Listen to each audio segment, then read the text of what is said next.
तो एकदम बेसुध हो गए राम नाम का कीर्तन सुन करके, आनंद में विभोर हो गए।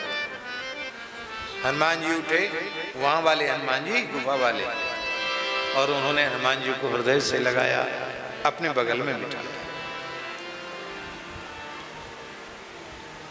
कहो कैसे आए हो? बोले मेरे प्रभु की अंगूठी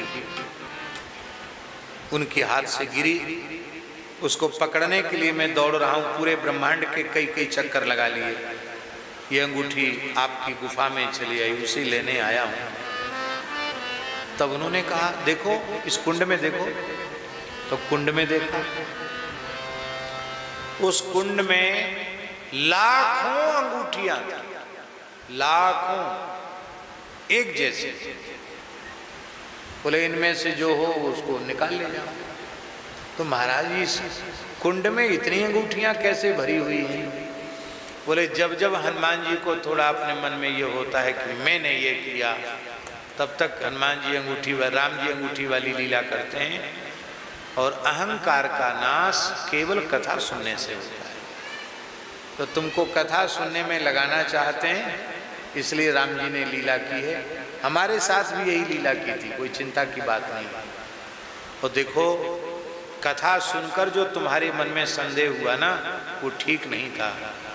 जिस कल्प में एक डग से समुद्र लांगा था और एक फूंक से लंका जलाई थी, वो हनुमान मैं हूं। क्या वो हनुमान? तुमने अलग तरीके से वही काम किया, हमने अलग तरीके से किया। हमको ज्यादा ताकत देके भगवान ने भेजा था। और हनुमान जी का संदेह दूर हो गया। फिर बोले महाराज एक संदेह तो रह गया, ये अंगूठी तो हनुमान जी वापस ले जाते, तो ये इतनी अंगूठी इसमें कहां से आई? ये राम जी की लीला है। जब अंगूठी इसमें गिरती है तो एक रूप अंगूठी का वहीं रह जाता है, और वो दूसरी अंगूठी उसी के जैसी दूसरी अंगूठी से अंगूठी प्रकट होकर के उसे हनुमान जी ले जाते। तुम ले जाओ। लेकर के राम जी की अंगूठी राम जी को दी। बोले कहो हनुमान जी क्या बात है? बोले अब बात तो ठीक है, जितनी सेवा बनेगी उतनी सेवा करेंगे, बाकी अब तो हम कथा ही सुनेंगे। बोलो भक्तवत्सल भगवान की जय। अब तो हम कथा सुनेंगे। इतने प्रेमी हो गए हनुमान जी कथा श्रवण के कि राम जी अयोध्या से सबको लेकर साकेत जाने लगे।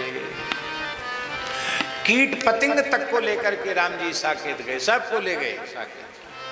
हनुमान जी बोले हम नहीं जाएंगे। क्यों आप नहीं जाएंगे? बोले हम यहीं रहेंगे। क्यों रहेंगे हम? वाल्मीकि रामायण का श्लोक, यावत् तव कथा लोके प्रचरिष्यति पावनी तावत् स्थास्यामि लोकेस्मिन् तवाज्ञामनुपालयन्।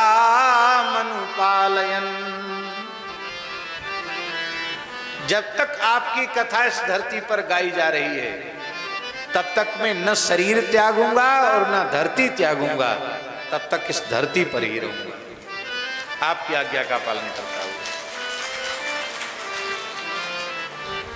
क्योंकि आप तो कथा में ही विराजते हैं। हनुमान जी जानते हो कैसी कथा कहते हैं, कैसी कथा सुनते हैं? यत्र यत्र रघुनाथ कीर्तनम तत्र तत्र कृतमस्तकांजलिं वाष्पवारि परिपूर्ण लोचनम मारुतिं नमत राक्षसांतकम। जहां कहीं भगवान के नाम रूप लीला का कीर्तन होता है, वहां सबसे पहली उपस्थिति हनुमान जी की होती है। हनुमान जी सबसे पहले उपस्थित होते हैं और मस्तक झुकाकर अंजलि बांधकर खड़े हो जाते हैं। अविरल नेत्रों से श्रुधारा बहती रहती है। यत्र यत्र रघुनाथ कीर्तनम तत्र तत्र कृतमस्तकांजलिं वाष्पवारि परिपूर्ण लोचनम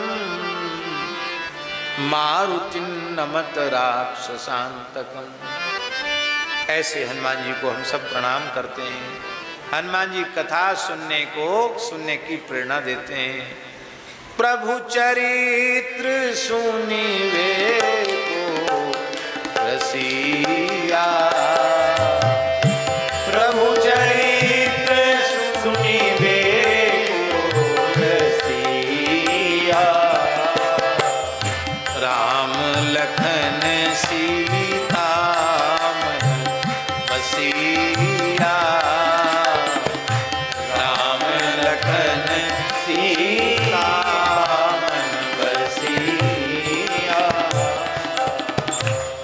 ये हनुमान चालीसा की जो चौपाई, इसका अर्थ क्या है? इसका अर्थ ये तो है ही है कि श्री राम जी के चरित्र श्रवण में हनुमान जी बड़े रसिक हैं और उनके हृदय में राम लक्ष्मण जानकी जी निरंतर निवास करते हैं, तो है ही है। दूसरा अर्थ ये है कि तुम भी प्रभु चरित्र श्रवण के रसिक बनो तो तुम्हारे हृदय में भी राम लखन सीता मन बसिया, तुम्हारे मन में भी राम लक्ष्मण सीता जी का निवास हो जाएगा। इसलिए कथा जरूर सुननी। श्रोताओं की भी एक भूमिका होती है। हमारे ठाकुर जी के जो श्रोता हैं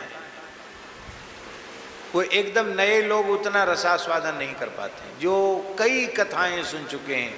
वृंदावन में देखो, कहीं भी कथा होती है, कैसे कैसे नाम जापक संत, कैसे कैसे लोग कहते हैं कि जिसकी कथा में किसी प्रचार प्रसार की जरूरत न हो और खूब संतों की उपस्थिति हो, तो किसकी कथा कराओ? लो मलुक पीठ वाले को बुला लो। संतों का, ब्रजवासियों का इतना प्रेम है।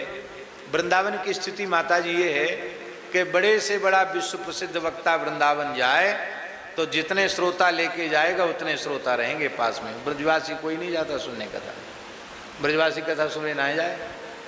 भाई वाकई तो घर की कथा है, कहाँ सुनवे की फुर्सत है।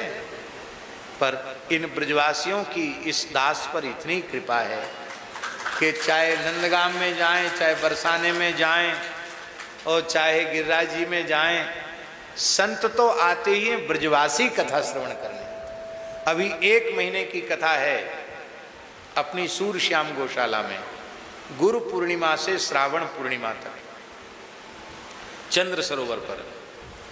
वहाँ भागवत जी की कथा चल रही है 17 वर्ष से। कितने वर्षों से? बीच बीच में 15 दिन की भी कथा कह चुके, 1 महीने की भी कथा कह चुके और अभी 9वें स्कंध तक पहुँचे हैं 17 साल में। इस बार विचार है कि 1 महीना में पूरा करने का प्रयास करेंगे, क्योंकि हमारा यजमान जो लगातार कथा सुन रहा है, गौ भक्त हैं, वो भी अब बड़े बूढ़े हो गए, बेचारे बहुत वृद्ध हो गए। तो इस बार मन है कि इस बार पूरा कर देंगे। पर 1 श्लोक के क्रम से कथा चल रही, बहुत आनंद है, बहुत आनंद। वहाँ आप देखना, यहाँ हो सकता है पास के लोग ना आकर कथा सुने, पर आप गिरिराज जी में या ब्रज में कहीं भी कथा सुनने में आप देखना 100 किलोमीटर दूर से लोग आके कथा सुन के फिर चले जाते हैं। आप सोचो, दिल्ली से आके, आगरा से आके कथा सुन के चले जाएंगे। यहाँ भी बहुत दूर दूर से लोग आए, कथा के प्रेमी तो कथा के प्रेमी। इसलिए भैया खूब कथा सुनो। जब कथा सुनते सुनते धीरे धीरे उसका रस आने लग जाएगा, फिर कथा आप जीवन में छोड़ नहीं पाएंगे। सब कुछ छोड़ देंगे पर कथा नहीं छोड़ पाएंगे। कथा में प्रेम हो जाए तो समझ लेना कि जीव का कल्याण बहुत नजदीक है, बहुत निकट है। भगवान की कथा की ऐसी महिमा। श्री सीताराम प्रतिदिन सत्संग एवं दर्शन के लिए श्री महाराज जी के ऑफिशियल चैनल को जरूर सब्सक्राइब करें।